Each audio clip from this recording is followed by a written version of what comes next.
अस्सलाम वालेकुम, my name is doctor Khalood Imran. आज मैं बात करूंगी कि नाव का चढ़ना या उतरना, इसका क्या मतलब है, इसकी क्या वजूहात हैं, इसका इलाज क्या है। What is naval displacement. ये कॉमन टर्मिनोलॉजी है जो मरीज़ आते हैं और हमसे कहते हैं कि डॉक्टर साहबा मेरी नाव चढ़ गई है या उतर गई है।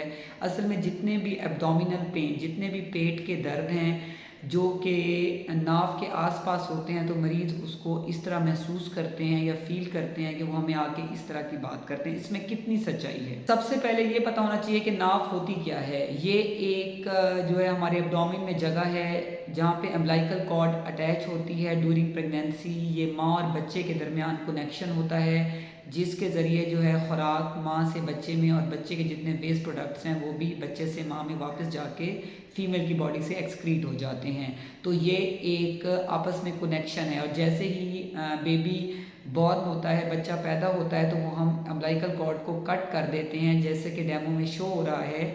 उसके बाद जो है वो आफ्टर फ्यू वीक्स यानी कि 14 डेज़ टू 18 डेज़ जो है ये अम्बिलिकल कॉर्ड जो है शट ऑफ हो जाती है और वहाँ पे एक स्कार बन जाता है जिसको इम्ब्लाइकस कहते हैं या नाव की जगह कहते हैं।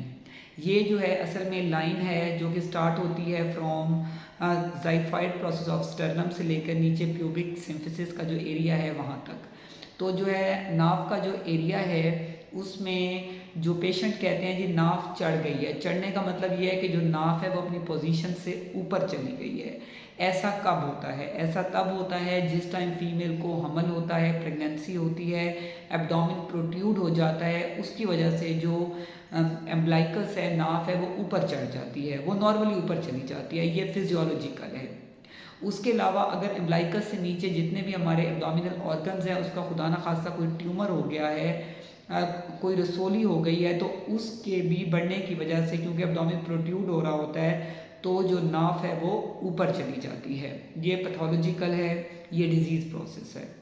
इसी तरह जो है नाव उतरती कब है? जब भी अम्बिलिकस जो है अपनी पोजीशन से नीचे आ जाएगा। ऐसा कब होता है?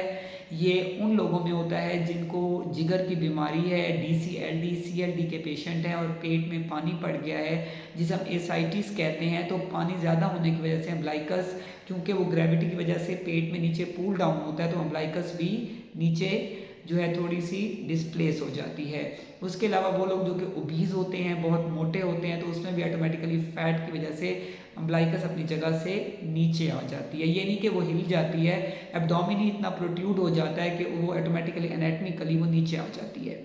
इसी तरह जो है वो फीमेल जो कि जिनके यहाँ बच्चों की पैदाइश होती है, 4-5 बच्चे हो जाते हैं, तो ऑटोमेटिकली वहाँ पर जो एब्डोमेन है नीचे से बल्की और फैटी हो जाता है, तो उसकी वजह से भी जो पेट लटकने की वजह से अम्बिलिकस भी अपनी पोजीशन से ऑटोमेटिकली एनाटॉमिकली जो है नीचे आ जाता है। तो ये तो वो कंडीशन है जिसमें नाव चढ़ती और उतरती है।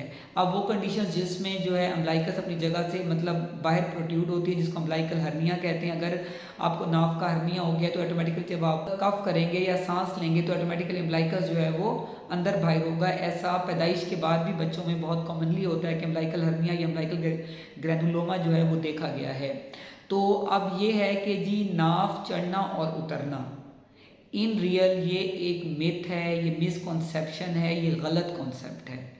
क्योंकि जिस टाइम पे अम्बिलिकस कॉर्ड जो नाड़ू है जिसको हम कहते हैं, नाव कहते हैं, जब इसको हम कट कर देते हैं तो वो स्कार बन जाता है। उसकी कोई भी जो है कोई भी उसकी सिग्निफिकेंस नहीं है, वो एक बर्थ मार्क है कि जी वो पैदाइशी एक निशान रह गया है।